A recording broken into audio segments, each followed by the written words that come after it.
episode of the Rasslin Roundup. This is Rowdy C. Chris Lee Moore coming to you from the Chicken Fried Nation of Dallas-Fort Worth, joined once again coming to us from the land of the burning rivers, comic strip critic John Paul Weber.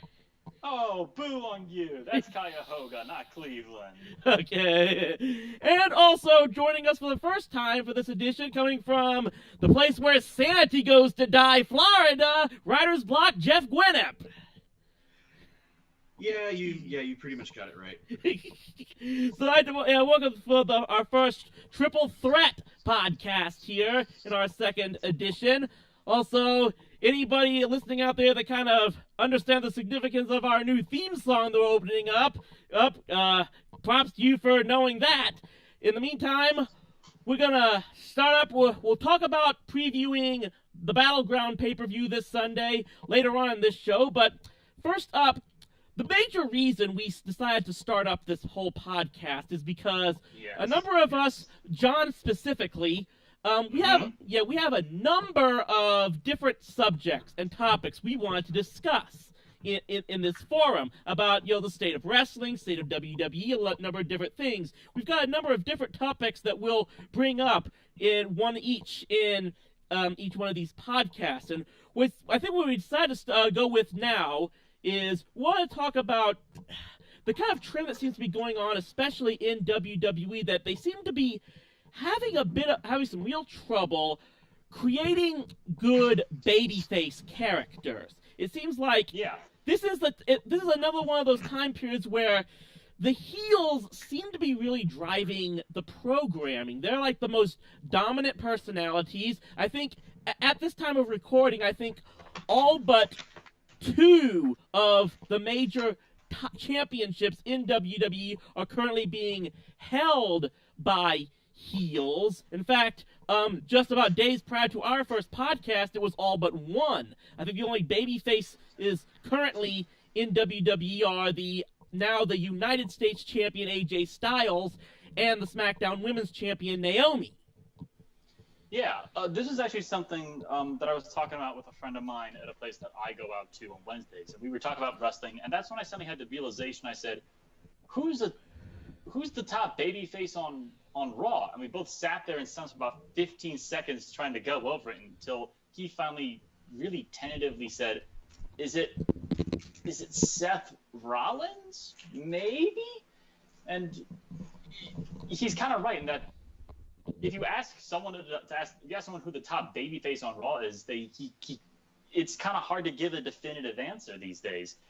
And a part of this, my general opinion on this is, we have entertaining heels, but we don't have hateable heels. Because I think that's to have a good hero, there needs to be a really strong villain, and no heels on the current roster today are really invoke that feeling of revulsion, of that feeling of, I want to see this guy get the crap beaten out of him by a good guy. Yeah. Let's take a look at the potential that some people have tossed on the idea for a Universal Championship four-way, Fatal four-way match, which could be interesting, but the problem with that is the four major contenders right now are Brock Lesnar, because the champion, obviously, who's not really a face or a heel. He's just kind of an entity unto himself. Yeah. Roman Reigns, who is almost in the same position sort of as Lesnar, neither face nor heel, but dude, like the biggest heel ever since I at least started watching. He's not a bad guy. He's not a good guy. He's just the guy. And that's so indecisive. It's hard to decide what to feel about him as a character rather than a political persona. Yeah. People aren't booing Roman Reigns when they're booing Roman, because Roman himself he's a fine wrestler and he's decent on the mic. They're booing the way he's been booked.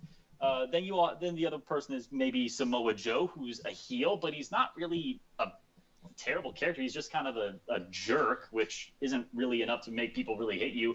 And Braun Strowman. And Braun Strowman would be a better heel if his major opponent wasn't Roman Reigns, who, it's kind of hard to get somebody to boo for you when you're beating up the guy that nobody likes. So it's this weird situation where nobody's really being mean enough or evil enough or offensive enough, or however you're going to put it, to get that sort of genuine heel heat that if I were booking WWE, I would use as a booking tool.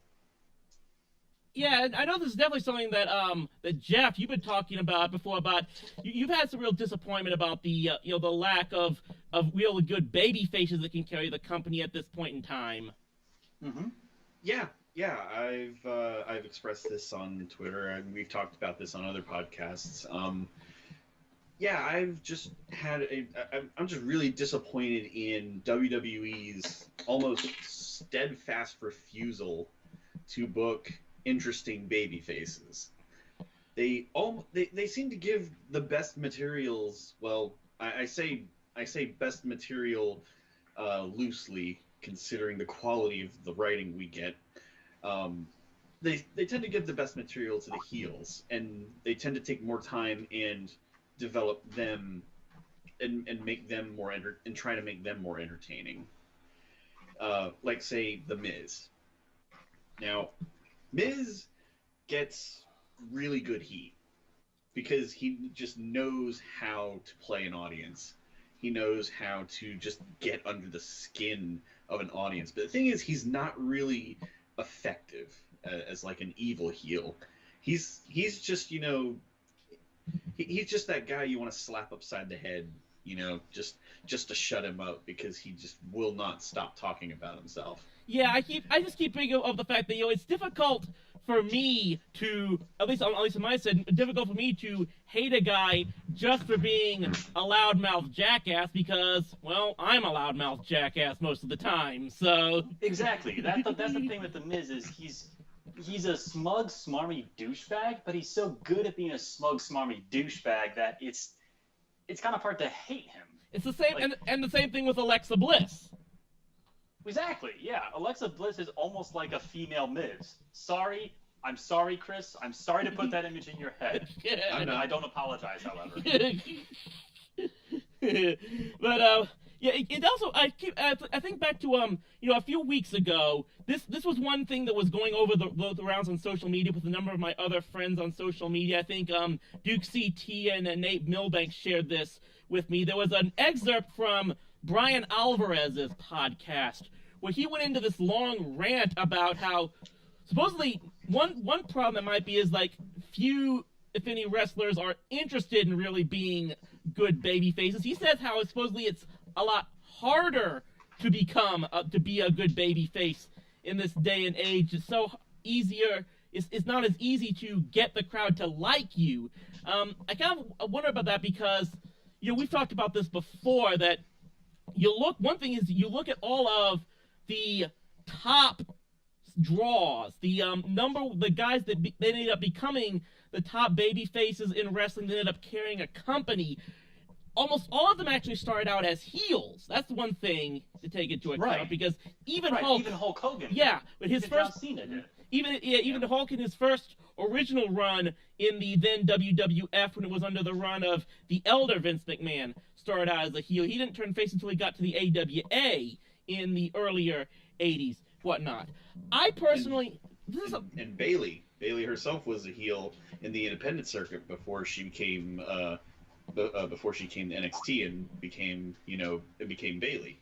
Uh-huh. Right. I think there's something inherently appealing about that sort of narrative arc where wrestling is inherently a violence, aggression-based sort of form of storytelling.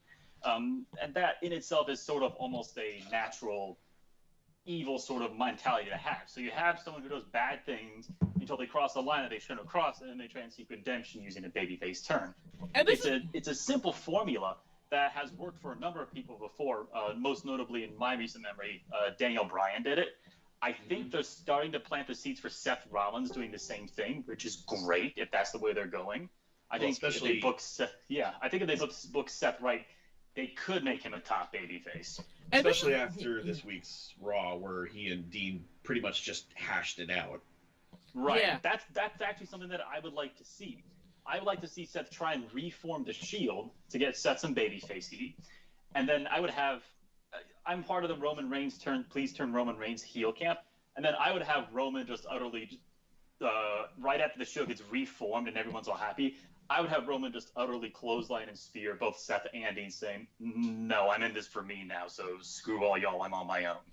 So anyway, so the main topic here is what is the possible reason as to why WWE in particular, more than anyone else, seems to be having trouble creating good baby faces and giving them good material? I've thought about this a lot, and while I think there's probably a number of different multiple reasons, I've brought it basically down to three. I think there's three major things getting in their way that probably is preventing them from being able to create the next top babyface star. It's very significant because I think it transcends the years and the eras. Number one, the NWO. Now, that was the... Now, before, there have been instances before where the big heel stable was getting cheered. This dates back to even when the Fabulous Freebirds and even the Four Horsemen, they had their fan bases. But the NWO seemed to take it to another level where they were the bad boys that eventually it became cool to love. And that kind of really started the trend that evolved into the attitude throughout the Attitude Era, where the bad guy was the guy you cheered for most often than not. And that's kind of stuck. Right, you still get that same mentality these days because the Bullet Club is the hottest property on the planet, and Kenny Omega, currently of the Bullet Club, is the hottest non-WWE guy on the planet. Even though they're all technically heels, everyone still absolutely loves them.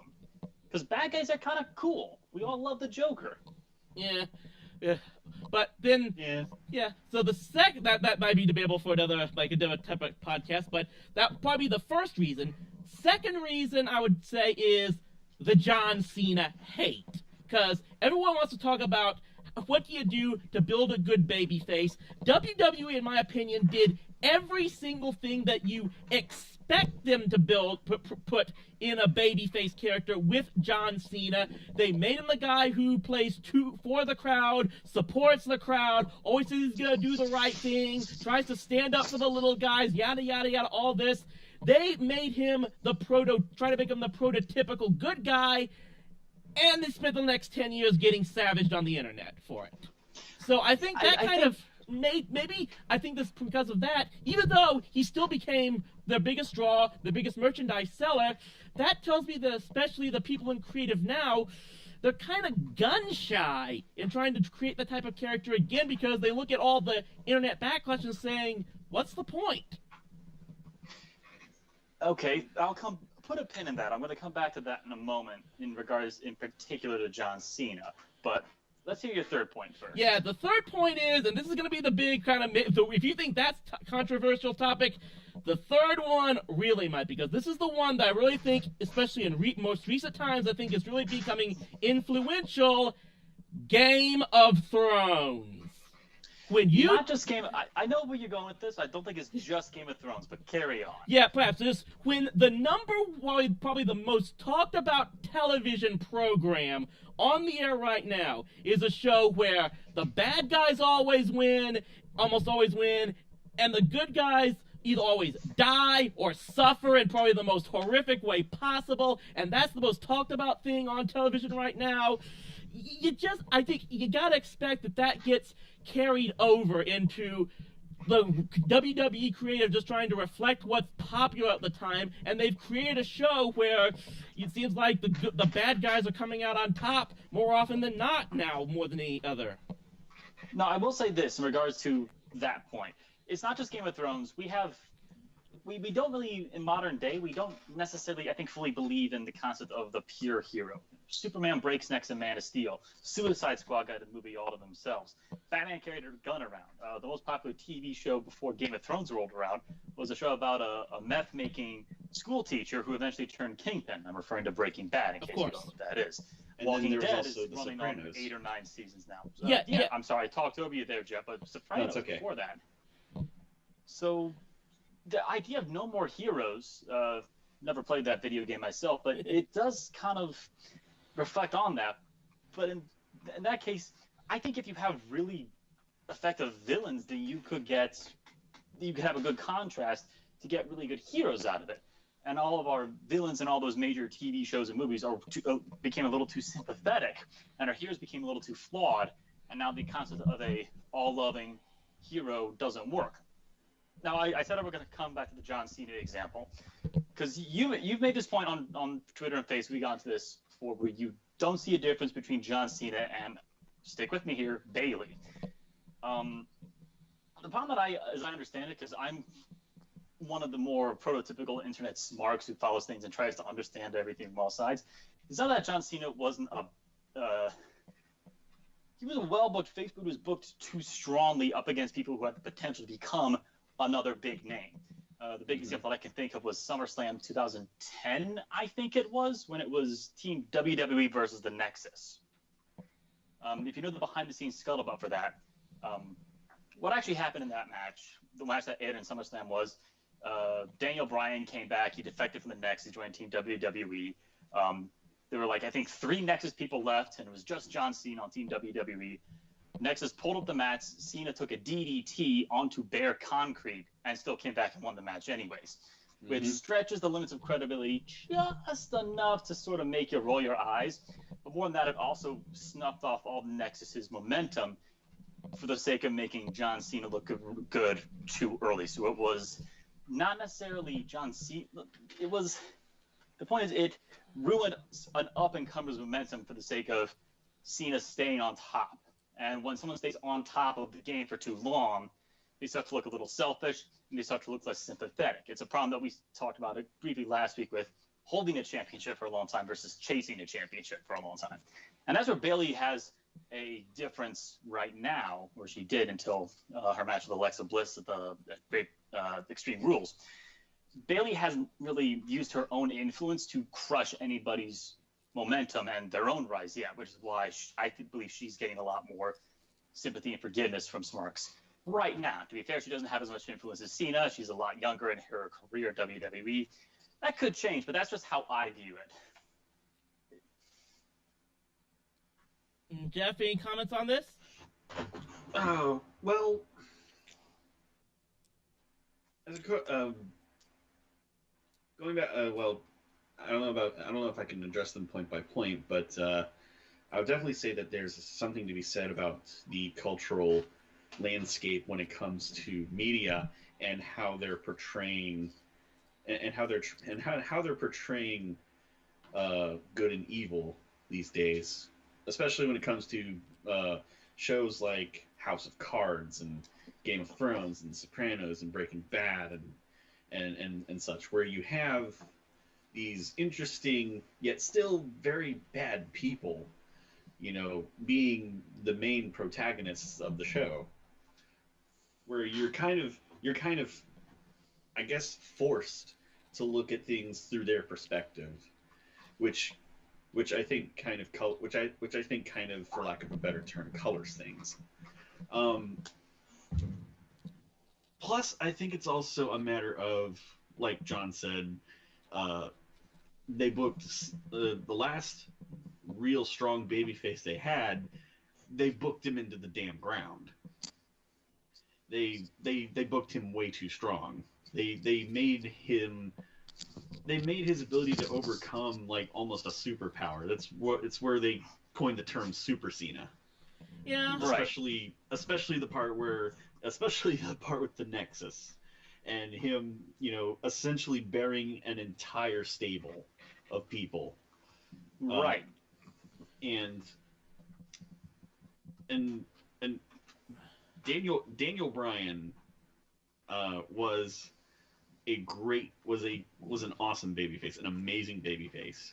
I mean, he was a good heel too, but I mean, the way his story was a genuine underdog story, in that he would get hurt, he would fail sometimes, but he would never stop trying. I mean, and he just through sheer will and grit and determination, made it to the mountaintop in WrestleMania 30. That's why we all got behind him. That was a pitch perfect, good versus evil underdog story. All right. Right. Yeah, Exactly. Fair enough on that. I will say that they're in a unique situation. They've been in a unique situation with Cena in that he's probably been the number one top draw to have lasted as long as he has, because you just look back at the fact that no one of either Hogan or Austin, for that matter, stayed active with WWE as long as Cena has.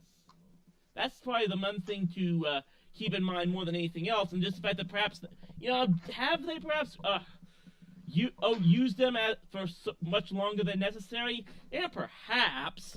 But I guess, and in the case, that's the guilty of maybe getting stale and just falling back on the same thing over and over again, which they can be guilty of in the past before. Right. But I guess which actually leads into a question that I have for the two of you. Yeah. Seeing this time is winding down. Right. Most of the other old-time big-name draws don't really show up or don't really wrestle anymore. Rock is more interested in his movie career than he is in risking injuring himself wrestling, which I don't blame him for. And so the question becomes, when John Cena retires, who's the big name that they're going to... If you were a booker, I guess is my roundabout way of asking this. If you were in charge of booking for WWE, and you had to pick a guy to be the face for each brand, I'll say Raw and SmackDown, who would you choose and why? Well, to be perfectly honest, this was a guy that I didn't like for a number of times. I say this just from a character standpoint, because I give all of the real-life performers the benefit of the doubt in what type of people they are, but I will say that I think they're starting to develop Seth Rollins into a character they can get behind.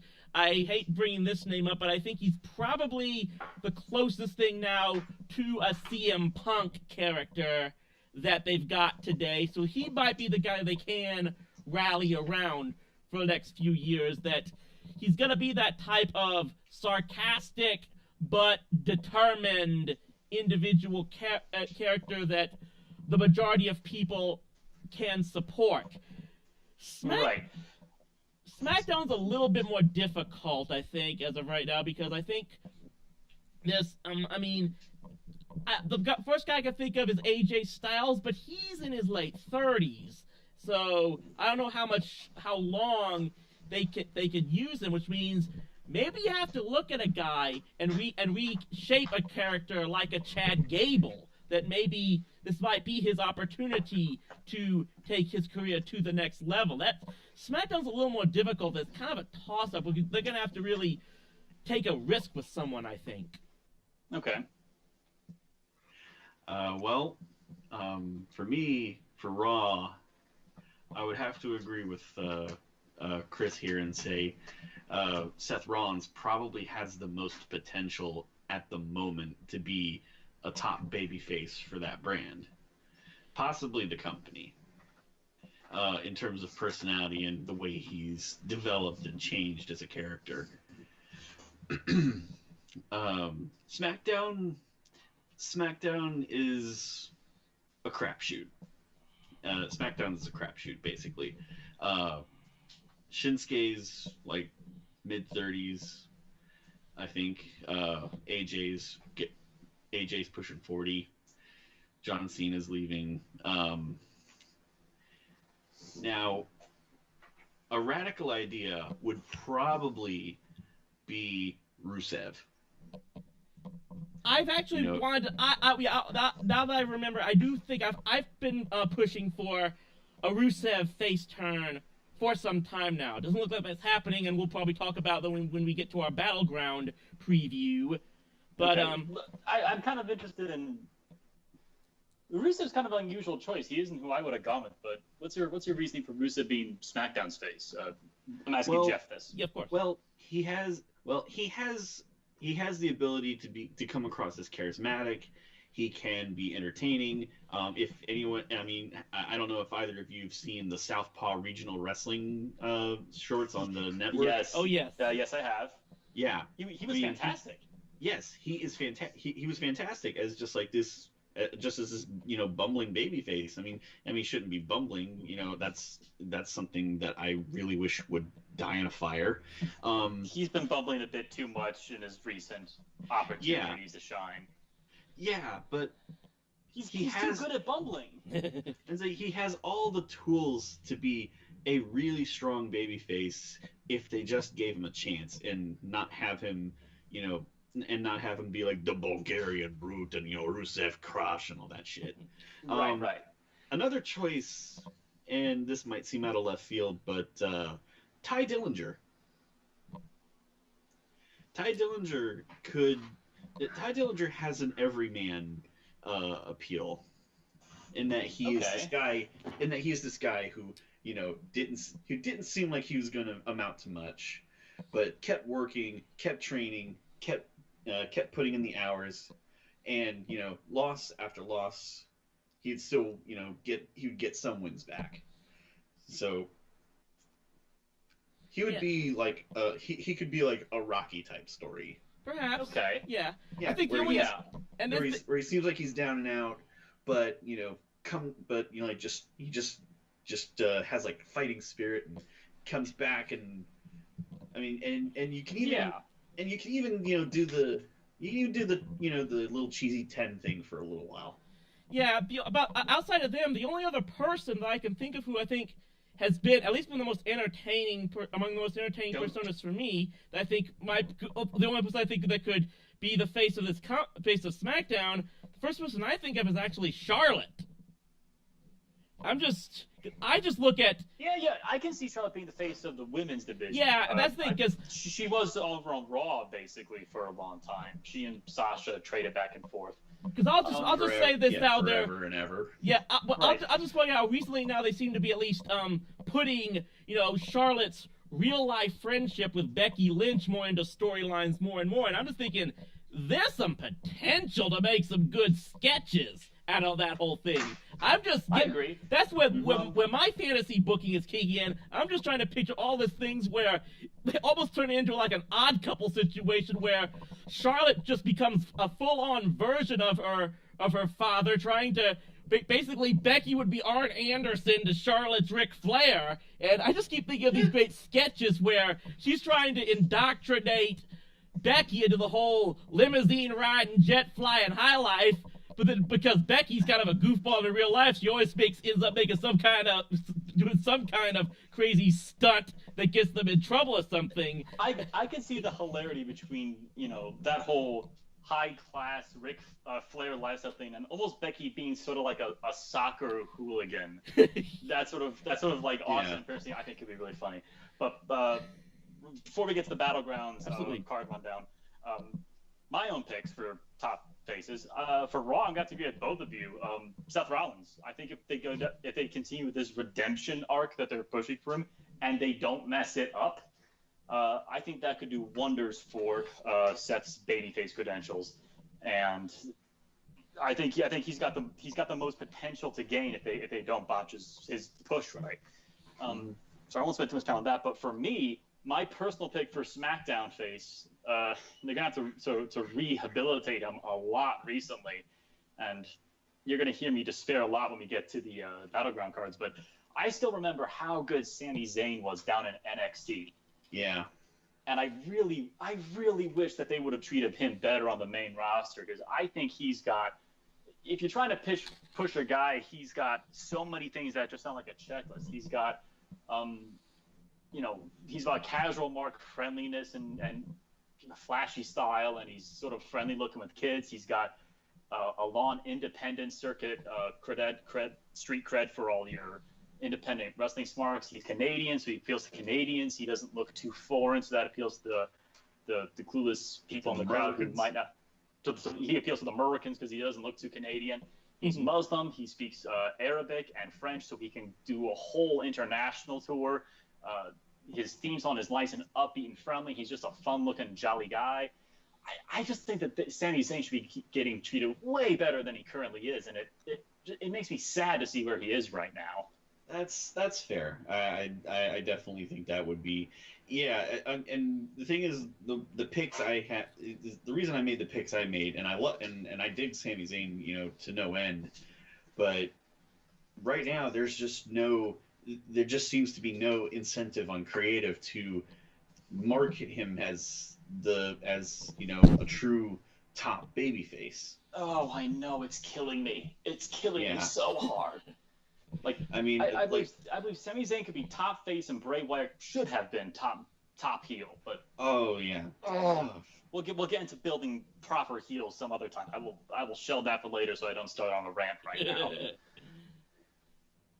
But yeah, I'm putting the rum back. I was about to just break out my rum of sorrow, but let's not do that. Let's not do that live on the air. But yeah, I will admit that probably Sami Zayn is probably a guy that probably has more potential than what's been used so far. I mean, I'll admit I'm the type of guy that, that's just not been that interested in what he's doing so far, and I'm really questioning the kind of the angle they're going with him right now with Mike and Maria, which I probably guess we're gonna get into in a moment. Well, I'm gonna stop you right there. Yeah. Not being rude, but just because you're starting to slowly leak over into the Battleground. Oh, absolutely. Sorry about that.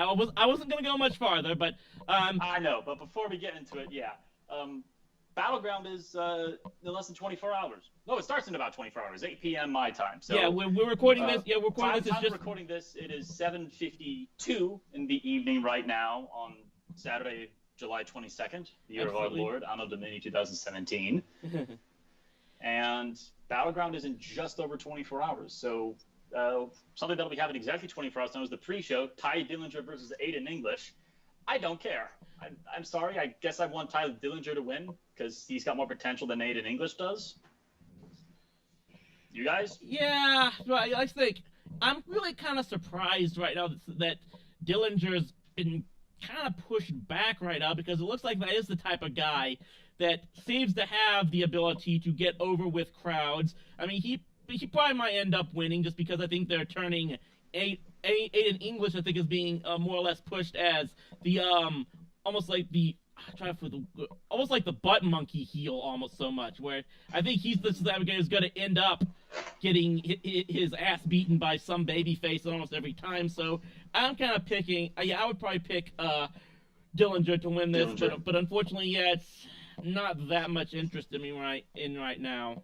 As far as it's on the pre-show for a reason. Jeff, your thoughts? I know that's your boy there on the pre-show. Yeah, I'm definitely picking Ty. Aiden English seems to me kind of like the opera version of Elias Sampson. yeah. I mean, he's this guy who always like wants to sing and perform in the ring, and then somebody comes down and kicks his ass. I'm sorry. That never even occurred to you, but that's like the best thing ever. I want this tag team now between the Drifter and the Opera Star. It's it's like a musical version of Breezango. You know what? That'd be amazing. The biggest issue Aiden English has had is I think he's been left in the wind since he lost Simon Gotch and the Vaudevillains broke it up. Maybe pairing him up with someone like pairing up another possible performing tag team like that. Maybe that might be just what he needs. That could be interesting. It'd be cool if the Drifter suddenly drifted over to SmackDown to help out the only other guy who cares about music or something like that. But they won't do something they won't be. I don't think they would do that. At least they won't do something that dramatic on the pre-show. Well, no, not on the pre-show. No. I think we're being way more creative than WWE right now. Well, that's not exactly a high bar to hurdle. And believe me, we'll talk about that, the whole thing about their lack of creativity in a future episode. Believe me, I've got my my theories of why that's happening as well. But I guess we move on now to the to the show itself of Battleground. The show proper, and we're starting off with, well, my boy, my SmackDown face wannabe, Sami Zayn versus Mike Kanellis. Kanellis? Mm-hmm. Sorry about that. It's okay. Yeah, I'm more interested in Maria anyway.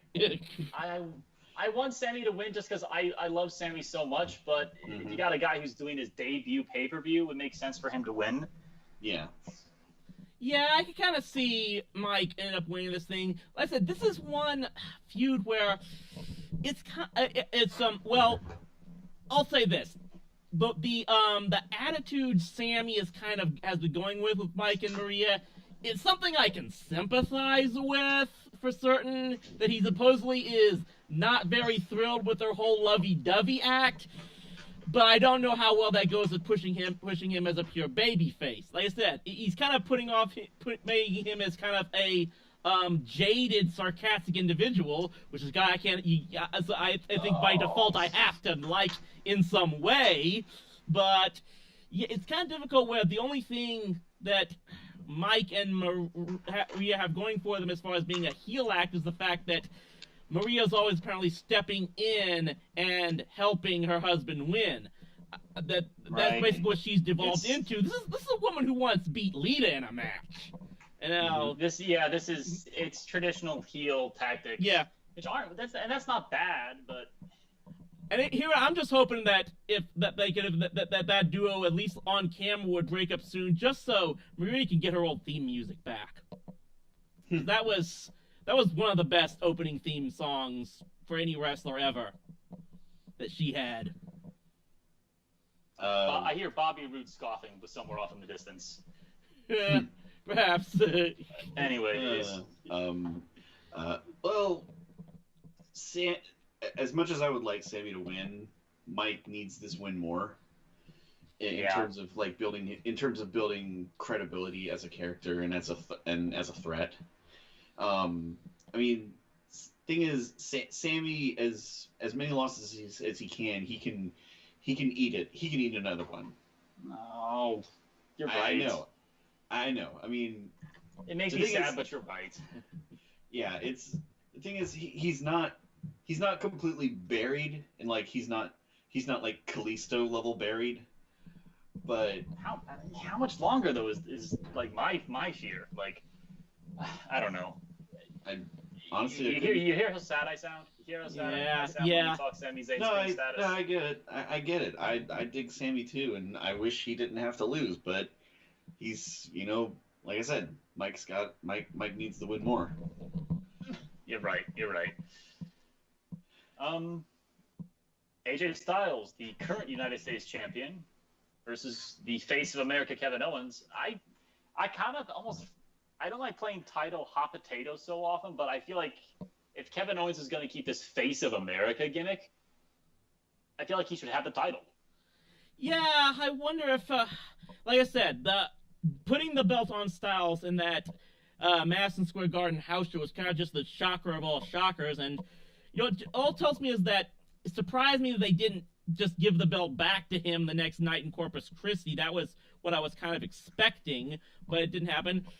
I mean, maybe they would. The only reason I would drop the title back to Owens is the fact that, and we'll probably get to this later. I think you almost have to push AJ Styles back into the WWE title picture, just because I'm not sure what other type of babyface characters that can challenge for that right now. It's just, this is probably a toss-up for me, but I'll go and predict that they'll probably put it back on Owens for this match. Right. I'd be happy either way. Yeah, I don't really see a bad outcome here. I mean, in terms of who gets the title, I mean, you can keep it on AJ Styles, and he can make it prestigious. He can, have a good run with it. You can give it back to Owens. He can keep doing his Face of America shtick. Although I think I heard rumors they're trying to get away from that. I'm not sure, but if they are, that would probably be a reason why they might have Styles retain. That's probably be the biggest reason why they might go that direction instead. Yeah. I mean, but if I had to pick a winner gun to my head, I'd say Styles. We'll wait and see on that for sure. All right. This is a weird one. Shinsuke Nakamura versus Baron Corbin. I don't know. I want Shinsuke to look really awesome because the problem with Nakamura, I love Nakamura. But I think Nakamura is a character who's really hard to push on public American TV because, you're smart. Who knows what New Japan is and watch Nakamura come over and watch him in NXT. They're willing to tolerate his English as a second language deficiencies. But average, America sort of guy, and I don't mean to use that as like a make fun sort of deal, but Joe Q public who just turns on because he wants to see the guys fight each other is like, who's this guy who's from Japan? I don't know who this is, and he can't talk English. He doesn't speak the English word good. Who's this guy? I don't care about him. And so that's the problem that you're going to have just booking Nakamura long term, that you got to be really careful with how you book him. So I don't know. And also Corbin's the Money in the Bank holder, and you want that guy to look good so when he wins, you believe him as champion. Like, I don't know. Maybe some sort of a fluky finish so Nakamura wins, but Corbin still retains a lot of dignity is sort of like maybe what I would be aiming for here. Yeah, I'm actually going to predict that, somehow Nakamura's going to find a way to win this, to keep him going over. But there might be a way but Corbin's going to find a way to redeem himself in the future, which I'll get to later. I'm just going to leave it at that for now. Okay. Yeah. I think I see where you're going with this, but okay. Yeah, I think I see too. As far as Nakamura and Corbin, you make a good point. You do want Corbin to look strong and look like a threat. But then again, Seth Rollins lost his match with Randy Orton on the night he cashed in his Money in the Bank title match. Right. Back in Mania 31, yeah. Yeah. So there is precedent for a Money in the Bank winner to lose a match. Now, I'm not saying he should lose often, and if he's going to lose, it should be to somebody strong like a Shinsuke Nakamura after a friggin' war. Just them going to town on each other. And Shinsuke's win should be by the slimmest of margins. Right, which comes to a problem because if we're actually getting into terms of pure technical ability and how well they can actually put on a match, Nakamura is going to have to carry Corbin a lot during this thing. Yeah. Yeah, he'll have to do the lion's share of carrying. But if Corbin won, I don't think it would be that much of a knock on Nakamura. I don't think it would be that much. I don't think it would hurt him that much. I mean, it's setting up a future champion, and like I said, whoever wins this should win it by the slimmest of margins. Agreed. Yeah. A fatal 5-way elimination match to determine the number one contender for the WWE SmackDown Women's Championship. Charlotte Flair versus Becky Lynch versus Natalya versus Tamina versus Lana. Versus the garbage man versus the mailman. Versus the kitchen sink, because let's just get that in there too. Everybody in the pool. Come on, water's open. I don't know. Obvious choice is to either go with Flair or Lynch, which is why I want to pick someone new just for novelty's sake and a little bit of a surprise factor here. I want to say Lana. I think the biggest issue here is that obviously this is all just buying time in my estimate, because I think we all know the ultimate goal is for Carmella to eventually cash in and win the belt, but I don't see that happening until after Nochin's suspension is ended, because which is, I think, is where they kind of back themselves into a corner with that whole issue with the Money in the Bank thing, and they're now having to extend this whole disciplinary action. They're just gonna have to take it's gonna be a while longer before Carmella cashes in. So they're just having to buy some time with this match. So I mean, I think I can't see. The two of the five in this match, the two least likely to see winning it are Natalya or Tamina. Though, I gotta give them WWE props that they're giving Tamina more airtime. I gotta applaud them for that, because I know this is a sensitive subject, but with everything that happened with her father and whatnot, they could have found a way to try to distance themselves from her, but. Even though they're not really bringing up her heritage, just the fact that they're still putting her on TV again and giving her time is something I really do kind of like. So, maybe she might sneak a win here, but I wouldn't be surprised if, maybe Lana could steal the win here. Other than that, we're probably looking at either Charlotte or Becky winning this thing. Okay. Well, the problem with Lana winning is that we've already had that match 3 times now, and each time she had that match, Lana faced Naomi. Naomi kept winning in almost quicker fashion. I mean, at this point, she would pretty much just enter the ring pinning her. Yeah. Tamina would be an interesting choice, because they're passed on Team Bad during the Women's Divas Revolution. Yeah, the Women's Revolution. Oh, I'm sorry. Yeah. I'm so sorry. Don't hurt me. Women's Revolution. No. I'm just that's their market for it. But I know. But anyway, and I was using air quotes anyway, so. Yes, those ever audible air quotes. Yeah. Yes. Yeah. Tamina was my second choice too. I think this is the right time to develop a new play in the division, because minor tangent point here, I would not have split up the women's division across Raw and SmackDown. I would have kept one women's division on one show. Yeah. That's that would have been the smarter decision. With Becky and Charlotte would be easy choices to make. There's no doubt about it. And I hate to say it, nobody's thinking Natalya. Nobody's thinking Natalya, and it's kind of a shame. But then again, she's kind of drab as a face and a heel.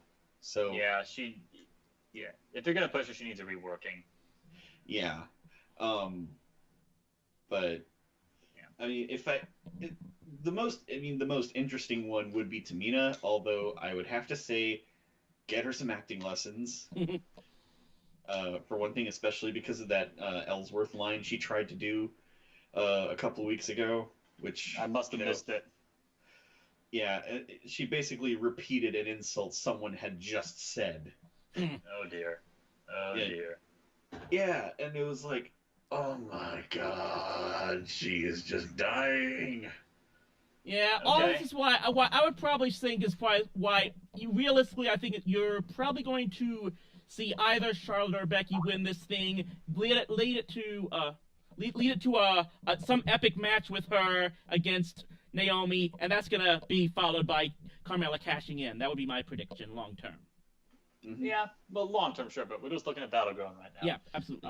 John Cena versus Rusev in a flag match. And I actually had to look up what a flag match is, because I never heard of it before. It's weird, because it's basically, for every Halo or Call of Duty play out there, it's basically catch the flag, which, all right, that could be interesting, but this is the second match I know of that Rusev has had a weird stipulation with Dina, because they had a chain match a couple years back, and I don't know what's up with Rusev and Cena getting the weird stipulations all the time. I don't know. I mean, it's John Cena. I mean, Rusev just coming back, so he kind of needs to win, but it's John Cena in America match, so easy money says Cena. Yeah, well, I would have more picked Cena had they actually gone with that match on the 4th of July. But given that it is a Battleground, part of me, I could actually see Rusev pulling this off, to be perfectly honest. I'll say this is going to go a long way in determining what I think they're going to do with Rusev. If they have him win this thing, then I think he's going to get pushed farther. If not, I'll say this. If what I've heard about Rusev is true, it's the one thing that kind of disappoints me, that supposedly he fell on management's bad side because of his haircut. That's a disappointing thing for me, because I do think, like I said, this guy that's got all the potential in the world, and that's probably the one that frustrates me more, that he's been kind of pushed back, and I think this match can go a long way to determining what his future is. Right, and if we're looking towards the future, then the smarter move would be to push the full-time guy. Mm-hmm. But we'll see. It's John Cena. Cena wins, lol. No, but yeah. But really, it just seems it just seems geared for Cena to win, especially like after last SmackDown, where he like heroically tries to power himself out of the accolade and then slips back down, tries it again, and then he's just gone. And Rusev holds the Bulgarian flag and like walks it up and plants it in the days. I mean, honestly, if I remember flag matches correctly, I don't remember there being a finish line. But maybe that's just like a new part of the stipulation, but Yeah, well, Wikipedia says it's basically like two flag capture the flag. yeah. Let's say that it's Jeff, it's me and you in a match. I have to go over to your corner of the ring, get the flag, and take it back to my corner, with my flag still in my corner to win. Well, the That's first thing this I'd do is, kick you in the nuts for 10 minutes. And you're disqualified. I mean, I don't blame you. I'll give you I mean, if I could, I would pull the Roman Reigns with a more full plate body armor down to the ring every week. Yeah.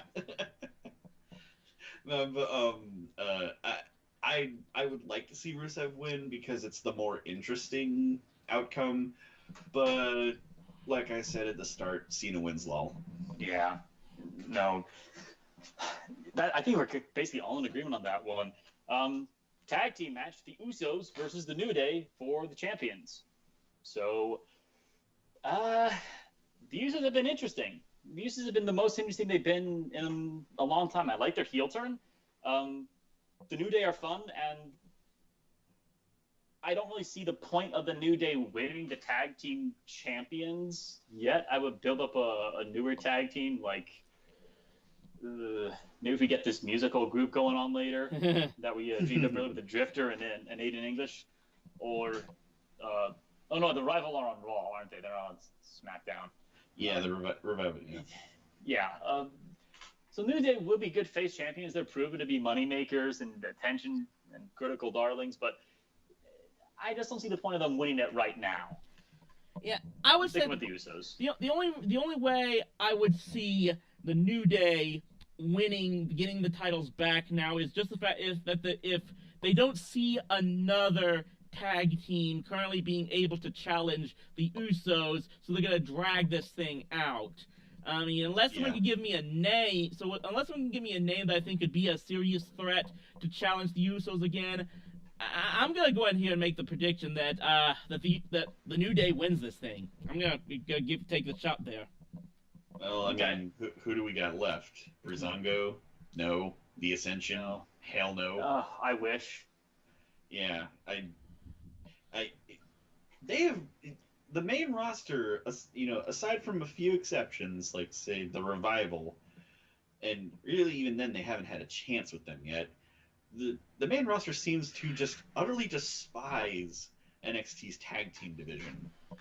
They seem to despise NXT in general, honestly. Yeah. And believe me, we'll probably talk about that in the future for sure. Yeah. Well, this is something I mentioned earlier. Is I wouldn't have split up the women's division. I would not have split up the tag team division either. I would have had one show be the women's show and the other show be the tag show, just because I think there weren't enough teams and there weren't enough people on the women's roster to split them down the middle like they did. No, not really.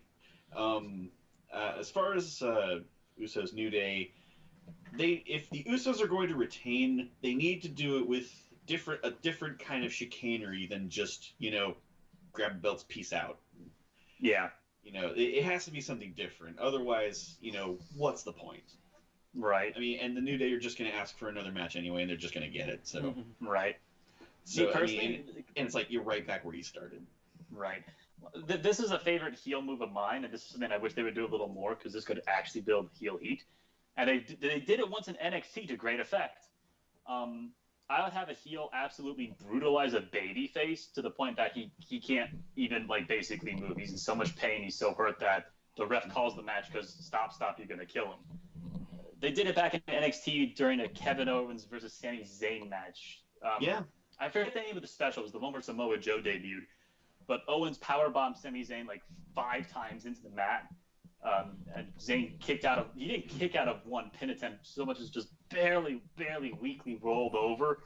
Yeah. And I actually remember they cut to the crowd, and there were some people in the crowd with the hands over their mouths and their eyes wide, looked horrified. And I thought to myself, no, it makes the heel look scary, it makes the heel look intimidating and brutal, and it makes the heel someone that you want to see get beaten. I would do that more. That's me. I would have heels be ruthlessly violent to the point that it becomes uncomfortable to watch them, and then you have someone beat them for that return on the emotional investment. And I would have the Usos do that to either Kofi Kingston or Xavier Woods. Well, that being the case, they could intentionally get themselves disqualified knock out like both Big E and Kofi, and then just restrain them somehow, and then just take their time and just brutalize Xavier. Right. Yeah. Just torture him with like ankle locks on both ankles, or like a cross face on one end and a sharpshooter on the other. Oh, like Zayn and Joe did in that one. I remember that. Yes. That would be great. That would be great. And then the champion. Oh, I'm sorry. Did you have another thought?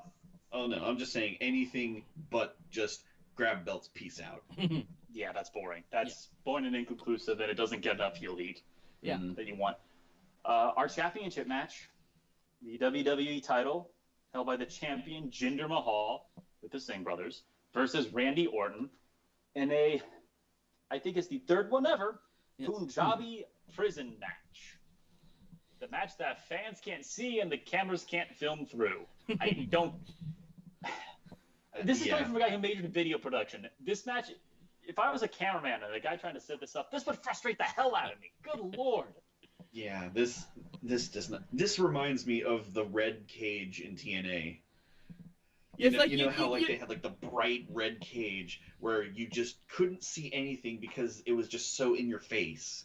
Yeah, I don't know how often either of you saw this, but I don't know if you watched NBA games in the 90s where they would have a camera positioned right over center court just to get a bird's eye view of at least just the opening tip-off. Mm-hmm. It's almost like you kind of need that type of camera almost for a match like this.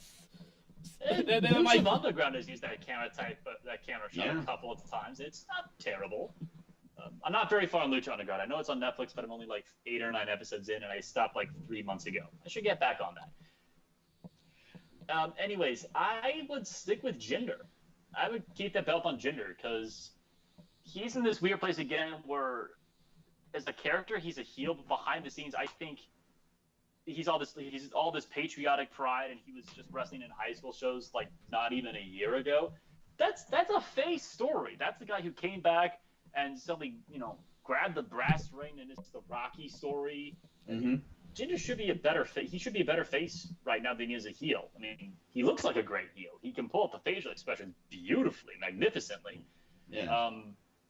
And also, I got into wrestling late. I started watching a little before WrestleMania 30, so I don't know if I just missed all this good stuff, but Randy Orton is just the most boring dude the most boring dude on the roster to me. I just fall asleep watching Randy's matches. I don't like him. I'm going to make this one way or another. I'll make the prediction that Randy Orton does not leave this night as the champion. Either Jinder Mahal is going to find a way to retain the belt here, or Randy wins by just the skin of his teeth into escaping that Punjabi prison, and as that prison gets risen back up to the rafters, in comes Baron Corbin's music.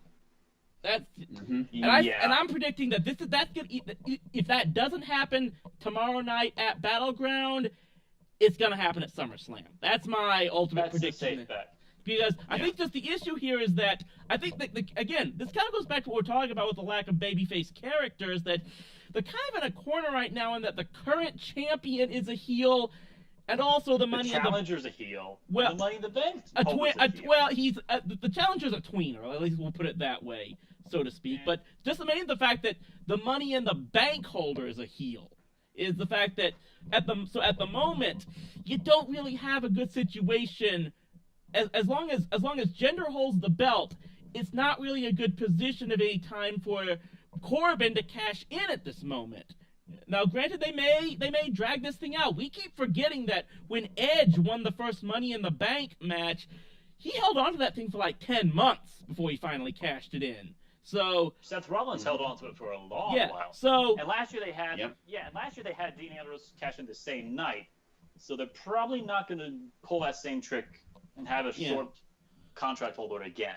Yeah. So it may be possible, but I'll say one way or another, Randy's not going to be the champion at the end of the night. I will make at least that safe bet. No. Yeah. No.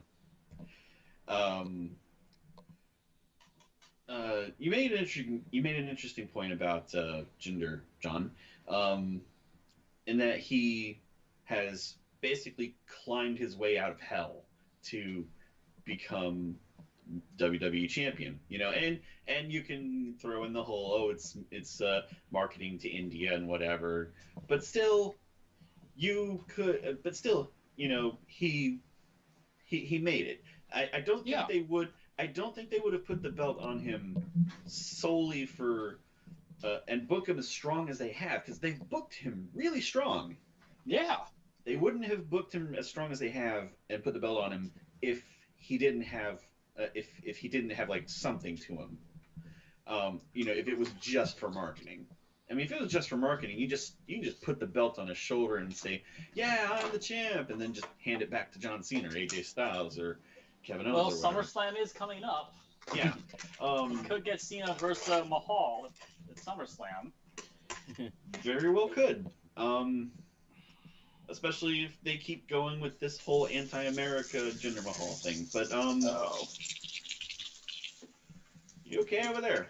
No, I'm just growing in anxiety because I'm like, oh, it's awful. Just stop with the whole jingoistic face heel dynamic. I would have pushed Jinder as a face and just have him say, "Look, you love America. That's awesome. I love my country too, and I just want my country to be proud and happy for me as a face." I think that'd be more honest. It'd be resonate more.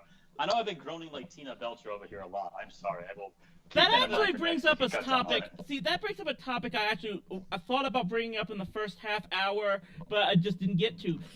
I kind of understand. We may have reached a point where maybe straight up good versus evil stories can't always work in wrestling, but what you can do is set up factions and groups where one guy will be cheered by a certain number of fans, and another guy will be cheered by another group of fans, and you can still have that kind of butting heads, different dynamics facing each other, in which not only do the participants in the ring have issues with one another that make them want to be able to beat the other guy, but the fans would have that kind of split dynamic as well, and that could be just as entertaining. I mean, if anything... Absolutely. They did it with CM Punk and John Cena at Money in the Bank, that classic match way back when. Mm-hmm. They did a face versus sort of face match when Sami Zayn won the NXT title. Those are the first two off the top of my head. I'm sure there have been others.